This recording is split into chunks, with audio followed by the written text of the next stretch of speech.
News 7 Tamil, பொறுப்பும் பொது நலமும்.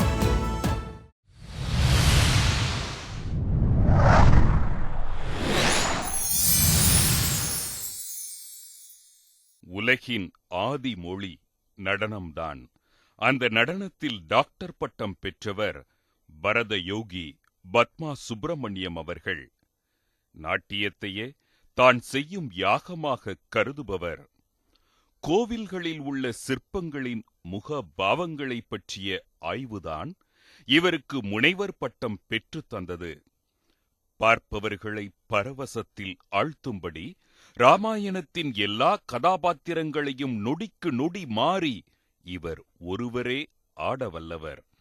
இவரது ஆய்வுக்கு வழிகாட்டியாக காஞ்சி மகாபெரியவர் அமைந்ததை தெய்வத்தின் குரலிடமிருந்தே ஆசி கிடைத்ததாக இவர் கருதுகிறார். இவரை பற்றிய ஆவணப்படங்களை ரஷ்யா, ஆஸ்திரேலியா, ஜப்பான் போன்ற நாடுகள் வெளியிட்டுள்ளன. நடனத்தின் மூலம் பேசுபவர் நம் பேசும் தலைமையில். பேசும் தலைமை நிகழ்ச்சிக்காக உங்களை அன்புடன் வரவேற்கிறேன். டாக்டர் பத்மா சுப்பிரமணியம் அவர்கள். நான் இடைவேளைக்கு முன்பு நான் சொன்னேன், நீங்கள் அவளோடு காத்துட்ருப்பீங்க. நான் அதை பற்றி தான் நான் பேச போகிறேன். காஞ்சி மகா பெரியவர் வித்யாரண்யர் கோயில், நான் இப்படி தான் சொல்லணும், நீங்கள் முழுசாக அதை விவரிங்க மேடம். அது ஒரு பெரிய அனுபவம். சில சிற்பங்கள், அதுவும் முக்கியமாக கும்பகோணத்தில் சாரங்பாணி சுவாமி கோவிலில் இருக்கக்கூடிய சிற்பங்கள், அந்த சிற்பங்கள் அந்த கோயிலை சேர்ந்தது இல்லை, வேறு கோவில்லேருந்து கொண்டு வந்து அங்கே வைக்கப்பட்டது அப்படின்னு என்னுடைய ஆராய்ச்சியில் எனக்கு தோணித்து. ஏன்னா அது அங்கே இருக்கக்கூடிய கரண சிற்பங்கள் வரிசை கிரமம் தப்பாக இருந்தது. அங்கே கோபுரத்தில் இருக்கு அந்த சாரங்பாணி கோவில். இந்த தப்பாக இருக்குன்னா அது தப்புன்னு சொல்லி தான் ஆகணும், நான் எழுதி ஆகணும். என்னுடைய கண்ணோட்டத்தில் அது எல்லாமே சிவபெருமானா தோணித்து. ஆனால் கோவில் வந்து விஷ்ணு கோவில், அதனால் இது வேறு ஏதோ ஒரு சிவன் கோயிலேருந்து சிதலமாக போன சிற்பங்களை வேறு ஒரு காலகட்டத்தில் இந்த கோபுரம் கட்டும்பொழுது ஐயோ அது வீணாக போயிடக்கூடாதுன்னு கொண்டு வந்து இங்கே பதிச்சிருக்காங்க. அதாவது இந்த நாற்று நடுறது இல்லை, எடுத்து கொண்டு வந்து வச்ச மாதிரி இன்னொரு இடத்துலேருந்து கொண்டு வந்து இன்னொரு இடத்துல வைப்போம் இல்லை, அது மாதிரி டிரான்ஸ்பிளான்ட் பண்ணியிருக்காங்க இந்த கோபுரத்தில் எழுதிட்டேன். என் மனசில் தோணித்து எழுதிட்டேன். இதை என்னோட அண்ணி ஷாம்லா பாலகிருஷ்ணன் டைப் பண்ணுறச்சு நான் பண்ண மாட்டேன், டைப் பண்ண மாட்டேன். இதை எந்த ஒரு அத்தாரிட்டியை வச்சுண்டு நீ 500 வருஷமாக இல்லைன்னு நீ சொல்லுவேன். ஆனால் மனசில் கண்டிப்பாக அது 500 வருஷம்னு ஓடிண்டே இருக்கு. ஒரு இன்ஸ்டிங். ஆமாம், இன்ஸ்டிங் இருக்கு. சரி வேண்டாம், அதோடு நிறுத்திப்போம். எப்போ இது பெரியவர் ஒருத்தரால தான் இந்த சந்தேகத்தை நிவர்த்தி பண்ண முடியும். பரம்பரையாக எங்களுக்கு வந்து காஞ்சி மகா பெரியவா அவர் வந்து ஒரு தெய்வம் தான் எங்களுக்கு. நடமாடும் தெய்வம்னா நாங்கள் அப்படியே பிரத்யக்ஷமாக சத்தியமாக நாங்கள் பார்த்துருக்கோம், அனுபவிச்சிருக்கோம். ஆனால் நான் அவருக்கு எழுத்தாப்பில் போய் நிற்கிறச்ச பேசினதே கிடையாது. நமக்கு மனசில் ஏதாவது ஒரு கேள்வியோடு இருந்ததுன்னா அதெல்லாம் மறந்து போயிடும் அங்கே போனால். ஒரு பூரணத்துவம்னா என்னன்னா அவரை போய் பார்க்கும் தரிசனம் பண்ணும்பொழுது அந்த பூரணத்துவம் இருக்கும். தேவைங்கிறதே கிடையாது, கேள்விங்கிறது கிடையாது. ஒரு மனசு வந்து ஸ்டில் ஆகிடுறதுன்னு சொல்ல மாட்டாங்க. எனக்கு சின்ன வயசுலேருந்து அப்படி தான் இருந்திருக்கு, நான் கேட்டதே கிடையாது. அந்த கண்கள் பார்க்கவே அந்த ஒளி பொருந்திய அப்படியே இதை போய் எப்படி கேட்குறதுன்னு நினச்சிட்டு இருக்கிறச்சு. அந்த ஒரு மாதத்துக்குள்ளே கல்கி தீபாவளி மலரில் அவருடைய கட்டுரை வந்தது. பதில் வந்த மாதிரி அந்த சாரங்பாணி கோயில் பற்றியே வந்தது. அந்த கோபுரம் பற்றியே அவர் சொல்லியிருந்த விஷயங்கள் வந்தது. அந்த கோபுரத்தை லக்ஷ்மி நாராயணன்னு ஒரு ஏழை பிராமணன், அவர் தான் அந்த கோபுரமே கட்டியிருக்கார். அந்த தலைப்பு எப்படி பண்ணியிருக்காருன்னா, ராஜாக்கள் இல்லாமல் தனிநபர்கள் ஏழைகள் கட்டின கோயில்கள்ங்கிறத பற்றி சொல்லியிருக்கார். அதில் இந்த லக்ஷ்மி நாராயணன் இந்த சரண்பாணிக்கு வந்து கோபுரம் இல்லையேன்னு காசி வரைக்கும் போய் பிச்சை எடுத்து, அதாவது இப்போ நம்ம ஸ்பான்சர்ஸ் தேடுறோம்ல, அந்த மாதிரி அந்த காலத்தில் போய் பிக்ஷை வாங்கி கொஞ்சமாக சேர்த்து இது லைஃப் பூரா இதுக்காக அவர் கல்யாணம் கூட பண்ணிக்காமல் இருந்து ரொம்ப வயோதிகரான அப்புறம் வந்து அந்த பொருளை வச்சு இந்த கோபுரம் கட்டியிருக்கார்.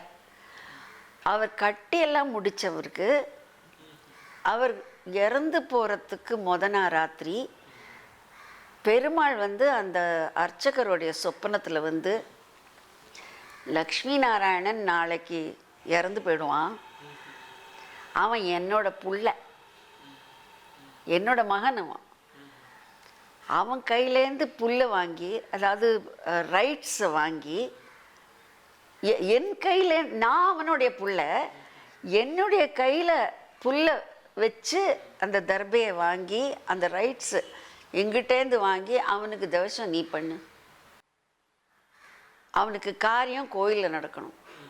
இன்னி வரைக்கும் தீபாவளி அன்னைக்கு சாரத சமையல் திதி, லக்ஷ்மி நாராயணோட திதி அங்கே தான் நடக்கிறது. பெருமாளே அவருடைய புள்ள மாதிரி. இந்த கதையை பெரியவா எழுதியிருக்கான். பெரியவா எழுதியிருக்கானோடனே எனக்கு ரொம்ப த்ரில்லிங்காக இருந்தது கேட்டுட்டு. இப்படி ஒரு ஜென்மம் ஒருத்தருக்கு, அது எப்போ எந்த ஒரு செஞ்சுரியில் எந்த நூற்றாண்டில் அது நடந்ததுன்னு தெரிஞ்சால் நான் சொல்கிற இந்த 500 வருஷம் உண்டா இல்லையாங்கிறது தெரிஞ்சு போயிடும். இதை அவர்கிட்ட கேட்கணும்னு ஆசை. எப்படி கேட்குறது தெரியல. தேடிண்டே போனால் ஒரு பாத யாத்திரையில் போயிட்டார். கண்டுபிடிச்சி ஒரு இடத்துல போய் நின்னோடனே அண்ணா, அண்ணி, கண்ணன், நாங்கள் 4 பேரும் போயிருந்தோம். இவர் வந்து வேஸ்ட் சைடு ஒரு பிள்ளையார் கோயிலில் தனியாக உட்காண்டிருந்தார். போய் நமஸ்காரம் பண்ணிவிட்டு அண்ணா கேட்டார், பத்மா கேட்குறா, லக்ஷ்மி நாராயணன் அந்த கோபுரம் கட்டினது எந்த நூற்றாண்டு? எனக்கு ஒரே பயம். நான் அண்ணாவுக்கு பின்னால் போய் ஒளிஞ்சுன்ட்டேன். அப்போ அவர் வந்து இப்படி எட்டி பார்த்துட்டு, யார் கேட்குறது பத்மா தானேன்னார். எனக்கு இன்னும் சப்த நாடியும் ஒடுங்கி போச்சு. எனக்கு மை பிளட் ரேன் கோல்டு. நான் ஏதோ பெரிய தப்பு பண்ணிட்டேன்னு நினச்சேன். ஏன்னா அவ்வளோ பெரியவர்கிட்டக்கு போய் நான் ஆராய்ச்சி பண்ணுறேன் அப்படிங்க, அதுக்கு எனக்கு என்ன ஒரு தகுதி இருக்குது? இப்படி தான் என்னோட மனசு ஓடிண்டே இருந்தது. அப்போ கொஞ்சம் கண்ணை மூடின்ட்டு சொன்னார், அந்த கோபுரத்தில் இருக்கக்கூடிய சிற்பங்கள் அதெல்லாம் நாட்டியம், சங்கீதம், இது சம்பந்தமான சிற்பங்கள்லாம் அங்கே இருக்குது. அதெல்லாம் மறந்து போய் அந்த கோபுரமும் கட்டி 500 வருஷம் இருக்கும். 500 வருஷம். Okay okay. அதோடு நிறுத்தாம இதை திருக்கோடிக்காவல் கோவிலில் போய் அந்த கோபுரத்தில் இருக்கிற சிற்பங்களை ஒப்பிட்டு பார்த்தா பிரயோஜனமாக இருக்குமோ என்னமோ. அவர் வந்து பிரயோஜனம்னு சொல்ல மாட்டார், அது நம்ம பண்ணணும். அப்புறம் அங்கே போய் பார்த்தாக்கே அப்போதான் ஆச்சரியப்பட்டேன்.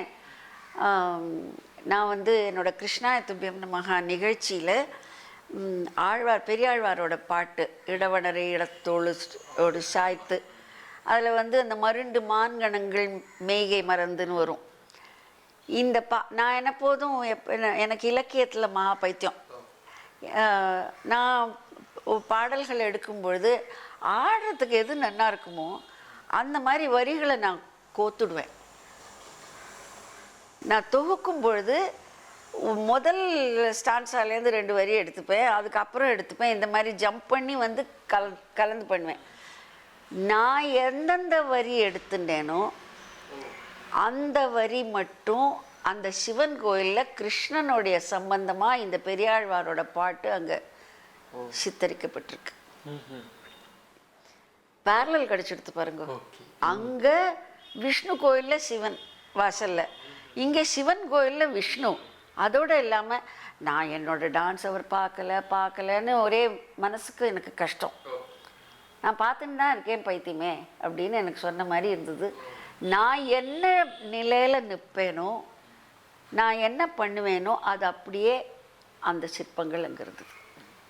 அதை பார்த்து நீங்கள் லிட்ரலி கண்ணிலே தண்ணியா என்னால் பேசவே முடியல. அப்படியே ஸ்தம்பிச்சு போய் உட்காந்துட்டேன் நான். இந்த நிகழ்ச்சியினுடைய இறுதி கட்டத்தில் உங்களை பற்றி இன்னும் இந்த நாட்டியத்தில் நீங்கள் செய்த சாதனைகள் பற்றி எல்லாம் சில விஷயங்கள் நேயர்களுக்கு பகிர்ந்துக்கணும். ஒரு சின்ன பிரேக் உங்கள் பர்மிஷனோட எடுத்துக்கிறேன். ஒரு சிறிய இடைவேளை.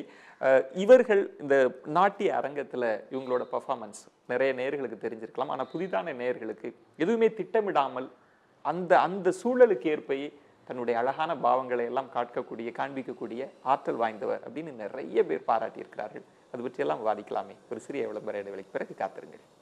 அது அனைத்தையுமே ஒரு மேடையில் உங்களால் கொண்டு வர முடியுது. இவ்வளவு கதாபாத்திரங்கள் அப்படின்றது உங்களுக்குள்ள என்ன இருக்கு எங்களுக்கு புரியல மேடம். என்னால் புரிஞ்சிக்க முடியல. தன்மையப்படுத்திக்கணும். முதல்ல நமக்குள்ள உள் வாங்கிக்கணும். உள் வாங்கினப்புறம் அதை அபிநயிக்கணும். மிருதங்கம் உங்க பாதத்தை பார்த்தே வாசிச்சிருவாரெல்லாம் நான் கேள்விப்பட்டிருக்கேன். அவங்க உங்களோட எப்படி ஒத்திசைவா இருக்காங்க மேடம்? இந்த கலாச்சாரத்தோட தொடர்பு உலகம் பூரா இருக்கு.